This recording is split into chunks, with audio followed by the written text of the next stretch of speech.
Welcome back and happy holidays yet again to you and yours. My name is Shiko Kaitani. Welcome to our final hour. Now, the holidays are here with us yet again, and it is time to catch up on some well-deserved sleep. But the big question here is, have you been investing time in it? Well, I'll tell you one thing's for sure, it's important. Do you even know whether you have an issue or not? Well, we'll be talking about how to actually improve your sleeping habits. And of course, what can you improve or implement in your day-to-day life so that you can actually begin to sleep and relax better every single day. Well, before I introduce you to two yoga instructors who are ready to show you some poses and some stretches, let me introduce you to our sleep therapist today. She is Mwende Kimweli, and of course, she'll be talking to us a little bit about how to sleep. Mwende, karibu sana. Thank you very much. Okay, we're really glad, you know, that you've taken time to be with us today because, first of all, many people, including even my co-host, said, I didn't know there was something like having a sleep therapist. Like, I didn't know it was actually a thing you could study. So please tell us about how we sleep badly or poorly. We all sleep badly. Yeah. It's just that we don't admit that we actually sleep badly. Poor sleep habits, they actually come from, you know, habits we've learned over a period of time. Okay, so we've gotten used to, you know, we sleep at X time, or we don't know, we sleep at midnight and then we don't sleep again. Some people have a habit of using substances to sleep. So over a period of time, what do you have? You have poor sleep hygiene, which is the most important. Poor sleep hygiene, wow. Okay. Yes, yes. So, you know, like adults should be able to sleep at least 7 to 9 hours. Okay, but what do? We sleep for 2 hours. And then we wake up in the morning and hope to catch the traffic and still survive, you know, a working day, which we can't. And, you know, when you really think about it, and even from your perspective as a therapist, we don't take this seriously. No, we don't. And why should you be taking this seriously and stop saying that it's not a big deal? We try to survive. Okay. So as we try to survive through the craziness of not sleeping, we start feeling very sleep deprived. Okay. But how then do you know even you're tired? You're yawning. You're so moody. I think we all know that part. Where we're always moody. We have difficulty concentrating. We are forgetful. And that one applies mostly to mothers. We are always forgetful. We are, you know, we have mental breakdowns for no apparent reason. But then what do you say? It is normal. We've normalized it. Too much. Too much that it then now moves on from, I have an issue sleeping, to now I've started getting a sleep disorder. Okay. It's very important for us to realize that the things that we normalize could actually be severe in the long term. Yes. Okay. So the you know, where you'd like us to start from is being able to self-diagnose, so to speak. Yes. So you've mentioned there are ways that you can actually tell if you are dealing with some sort of issue. Yes. So moodiness is one of it. Constant fatigue, obviously. You can't concentrate. These are all indicators. Yes. Okay. Another thing that, you know, we should also self-diagnose is if you notice that over a period of time you've not been sleeping so well, then you should be able to go back and self-evaluate. And the only way you can do that is to make sure that you keep a log of how you sleep. Okay. So it's called a sleep diary. So if you go to bed at X particular time, you should diarize and say, maybe I went to bed at 10. Okay.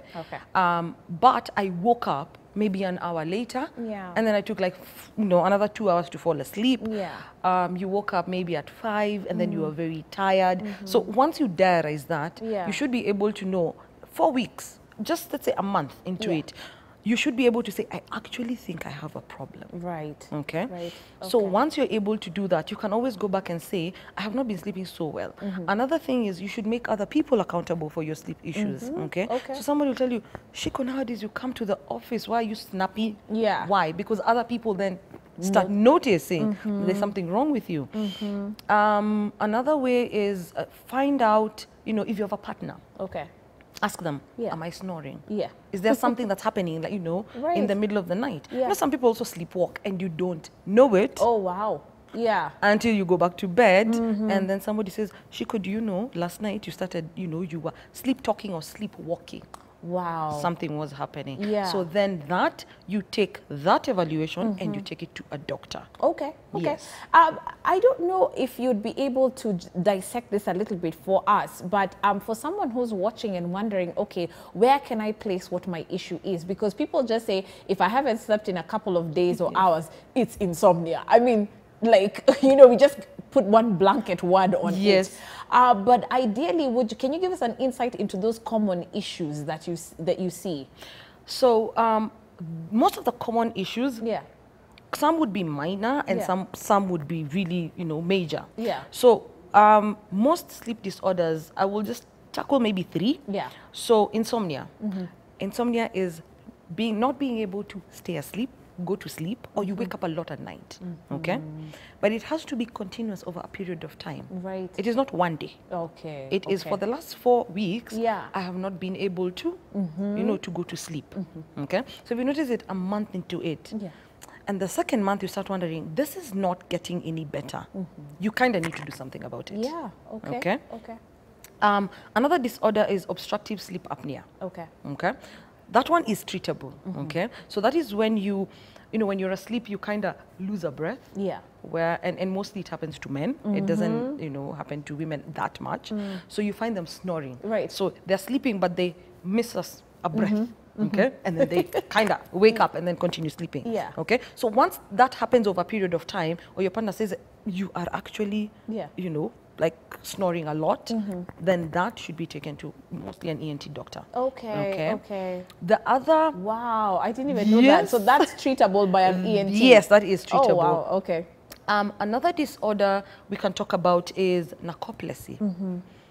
Now, it is not as common, first of all, because there's no cure scientifically that has been found, but it is a state where most people would, experience daytime sleepiness.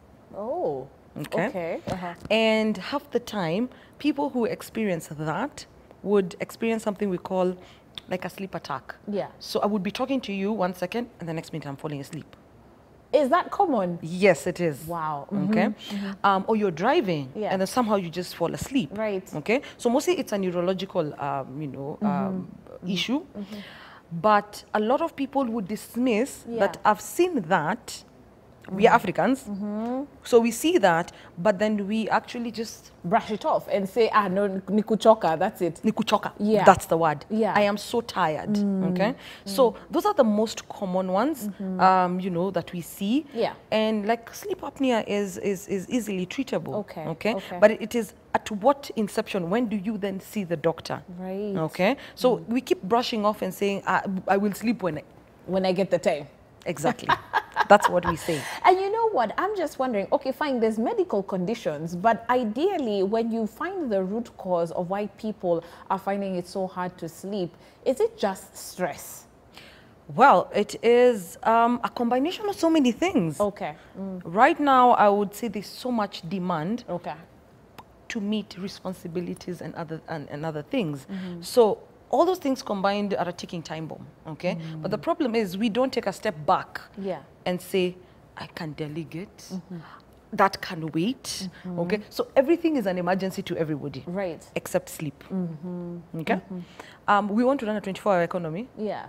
That we're not sleeping. We will have so many accidents on the road. Right, absolutely. Okay? So we need to be able to say, guess what? Yeah. By the way, let's take a breath. Let me sleep. Okay? So it is being, intentional about your sleep. Exactly. Scheduling your sleep. Exactly. Right. Yes. But then we don't do that. We are always rushing to meet the next thing. Okay. Okay? It's the next coffee with the girls, it's the next, I'm going to see a new baby, it's the next everything, it's the next meeting, it's the next hustle. That's us, okay? But we should be able to say, I need to be in bed at X time, okay? And it's funny how this is only applicable to our kids, but not to us. Exactly, exactly. It's very intentional. Yeah. If Shiko, you say that tomorrow I need to be on set at X particular time, then you need to be able to say, I need to be in bed at X particular time, so that you could run your 7 hours of sleep, so that you don't wake up in the morning, and then everybody is wondering, what happened to her. Right. Yes. Okay. So we've learned something. Obviously, we keep hearing about, oh yes, an average person needs 8, or rather, at least on average, someone needs 8 hours of sleep. We've talked a little bit about scheduling your sleep. Also, when we talk about good habits to adopt, talk to us a little bit about that. That can also help us improve, you know, our sleep. Okay. The first one that people do not like to hear is screen time. Your phone is your worst enemy. Let's even start there. Okay. So you should be able to limit your screen time at least to an hour before bedtime. Yeah. Okay. So it means set your alarm, talk to whoever you need to talk to, and then put your phone on silent, but put your alarm on. Right. So that's one. Number two, it's, you know, just have a relaxing bedtime routine. Okay, take a shower, read a book, make sure where you're sleeping is comfortable, the temperature is nice, the mattress is nice. Yes. Okay. Yeah. You should then be able to also make sure that you go to bed on time. You see, we can say, what habits are there? Everything can be right, but you're going to bed at 1 o'clock and you expect it to be up by probably 5 o'clock. So you've barely slept your, you know, your minimum at least. So timing is of importance, where you're sleeping and when you're sleeping. Another thing is, if you go to bed and 20 minutes later or half an hour later, you're not sleeping, get out of bed. Okay. Okay? Okay. So that then you can find something to relax your body so that you can ease yourself to bed. Never ever go to bed if you're not tired. Okay? Okay. But then let's not assume that, and you know when you're tired, Shiko, Yeah. you can tell. You subconsciously say, I'm tired. Yeah. Okay, but then you brush it off. When you're actually sleepy, go to bed. Some people it would be later, but they should be able to get the, you know, the bare minimum. Yeah. Another thing, your bed is not a working space. Okay. So stop that. Your bed is for sleeping and sex. Two things. Those are the only things that should be done in your bed. Okay, I didn't even see that coming, but yes, okay. So people who use their laptops or take work home, Yes. should stop doing that. Okay? So imagine incorporating all that. Yeah.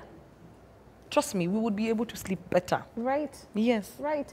Okay, two things. Number one, I want you to tell us about how you go about helping your patients, so to speak, you know, soothe themselves to sleep. What do you tell them to do other than reading a book? And what can I pick up, you know, from your point of view to just help me? You've mentioned yoga. Yeah. Okay. So yoga exercise is good, a bit of cardio, but then the cardio shouldn't be done, you know, closer to bedtime, because you also need to give your body time to. Yeah. Exactly. Right. So To except cool reading off, a book, you can take a shower, you can meditate, but keep off your phone. Yeah.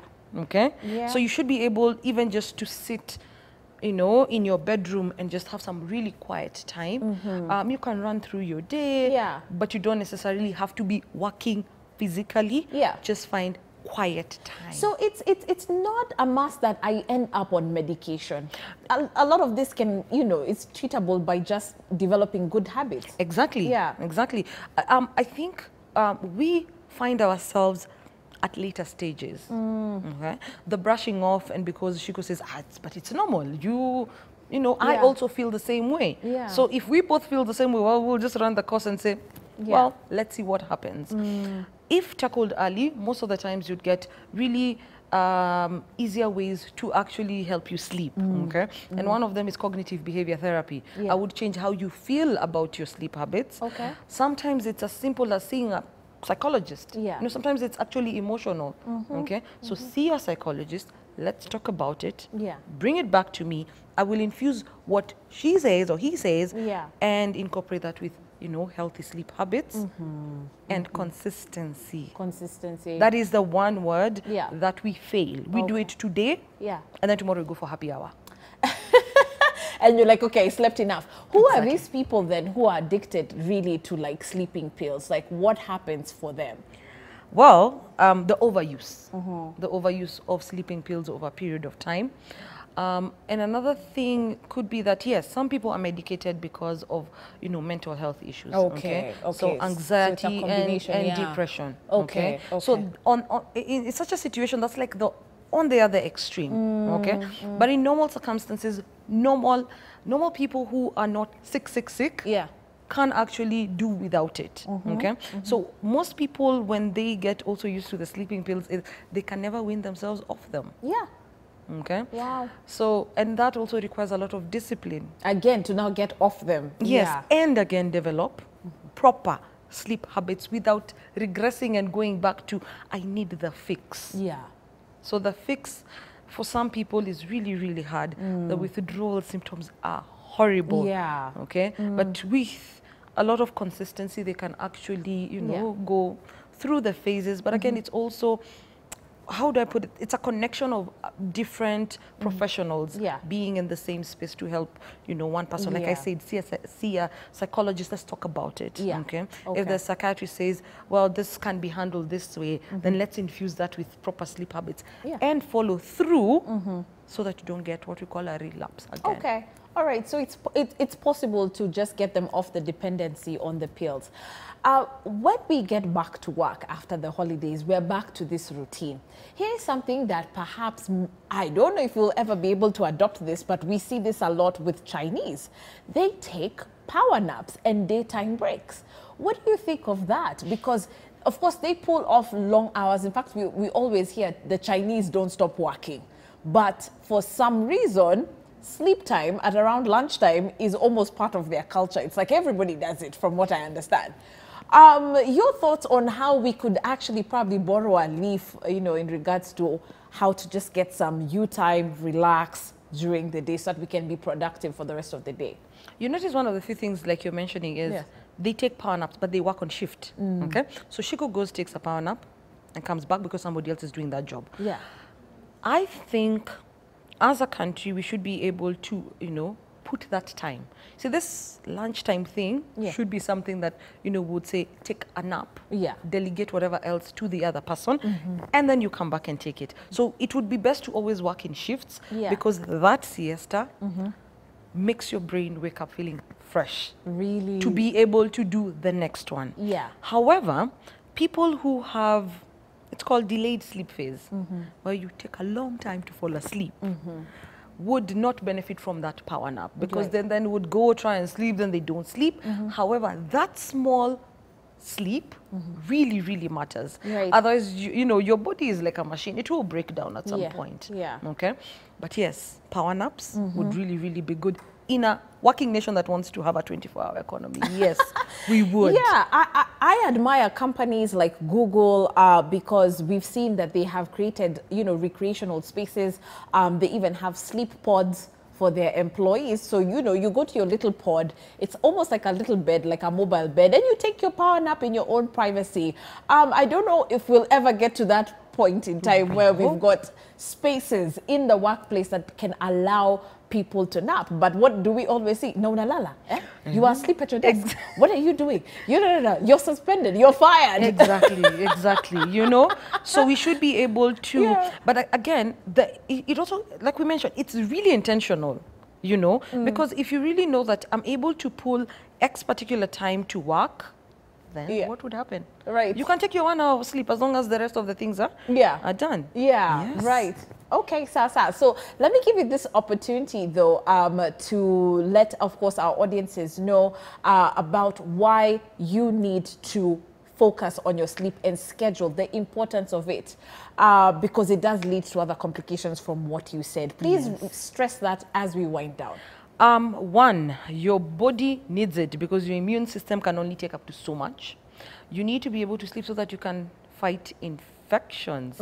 Okay. Another thing is you should be able to sleep so that your mood is a bit elevated. Right. To be able to drive to work, to take care of your kids, to also be able to just function as a human being. Right. At the same time, to avoid, you know, the part of infections of being able to, you'll never get sick as much as you think.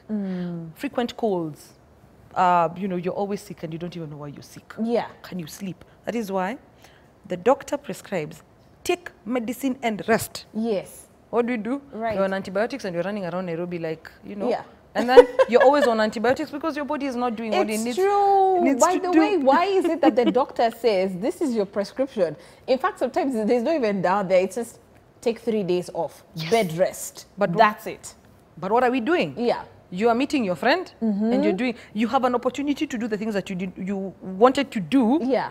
instead of actually sleeping. And then your 3 days, Yeah. you come to work Still tired. and your boss looks at you like, you had 3 days off. What were you doing? Okay? So let's allow our bodies to relax. Right. Yes. Okay. You talked about meditation. How are we going to meditate? This is so foreign to us. It's like you're almost weird for meditating. Forget even what I'm about to do next, which is yoga. Meditation alone. Discipline. I have tried meditation. Yeah. I never thought that I would step out of the clutter in my head. Yeah. Okay? And we need to be able to get quiet time. But it takes discipline Yeah. to get everything in your head and to just breathe. Right. Okay? Right. It seems foreign. But if we took time intentionally to say, my mental health and physical well-being Yeah. matters to me, then you would take steps to say, I need 1, 2, 3, 4, 5. I want to meditate, I will do yoga, and I will sleep. Okay. Put it as part of your lifestyle. Right. Okay? Right. Then now it becomes habit. And then your body functions the way it should, and then you stay off pharmaceuticals at the end Yeah. of the day. So when you recommend meditation, you're saying at least start with what, like a minute, 5 minutes, and just be in stillness. In stillness, Okay. Okay. Try 5 minutes, increase the time, Yeah. get the discipline, just be. Yeah. Okay? It's not about thinking about stuff. It is just telling your body it's time to chill. Okay? Get out all the stress of work and whatever it is and just chill. We never do that. Yeah. We have so many things to do. Take 5 minutes out of your day. And Yeah. even the power nap that you're talking about. Yeah. Why not meditate? Just relax. Your phone Yeah. stays off, because then we are always thinking, I have an incoming call. Leave the phone alone. Leave the phone alone for 5 minutes. I'm telling you, the tech addiction is insane. It is Yeah. insane. And Yeah. it is, in fact, if we were all told that, please leave your phones at the security gate, Yeah. I do not think we would survive. No, we wouldn't. No, Yeah? we wouldn't. No, Yeah. but we should be able Yeah. to do that. Right. And another tip, in fact, now that we mentioned it, every time you sleep, don't put your alarm close to you. Put it across the room Right. so that you don't snooze. Gets you out of bed. Right. And then you begin your day. Yes. I like it. When we sleep, are there any specific positions that are recommended? For example, we always hear don't sleep on your back. It's better to sleep on your side. What do you think? I think we are all different. We can't all be sleeping, in one position, except babies. Yeah. Okay. So adults, they're back sleepers and they're side sleepers. Yeah. Okay. What I would say is, you need to find the best sleeping position for you and incorporate it with the mattress. Okay. Because that also has to be key. It has to be Yeah. key. So back sleepers would require a very firm mattress, okay, but a very thin pillow. Okay. So they'd even do very well with just fold a towel Yeah. and just sleep. Right. Side sleepers would do with a softer mattress, but also a thick pillow, okay, so that you have good positioning. Yeah. Okay? And so you don't feel support for your neck as well. Yeah. exactly. So you don't wake up in the morning thinking, I think a train Ow. hit me. Yeah. Yes. So position would, differ person to person. Okay. So whatever works, just make sure that, you put in the right instruments. That's the mattress and the pillow. Right. So that then you don't, your position in the morning does not feel like you slept on the floor. Right. Yeah. Okay, fantastic. I love it. You know what? We've talked about helping adults. Next time you're coming back, you're going to help us put those babies to sleep. Yes, we must. Okay, so Asante Sana for all the tips. We really do appreciate it. We hope that Mwende has been helpful this morning. I know she has for me, because it's something that I have to be honest, I never really did think about. But when you really put your mind to it, you also start wondering, wait, how long do I sleep? Do I have some of these habits that she's talking about? Do you meditate? Are you addicted to your gadget? Because she's just talked about, by the way, these devices just need to go so that you can get your you time. Trust me, it's definitely worth it if you want to be productive, happier, and the most important word, healthy. So don't be saying, tutalala nikikufa. You don't sleep when you're dead. Sleep now. that being said, we're going to take a short break, and then when we get back on the other side, it's time to meet those yogis and say namaste and figure out how we can actually pose and stretch to get better sleep.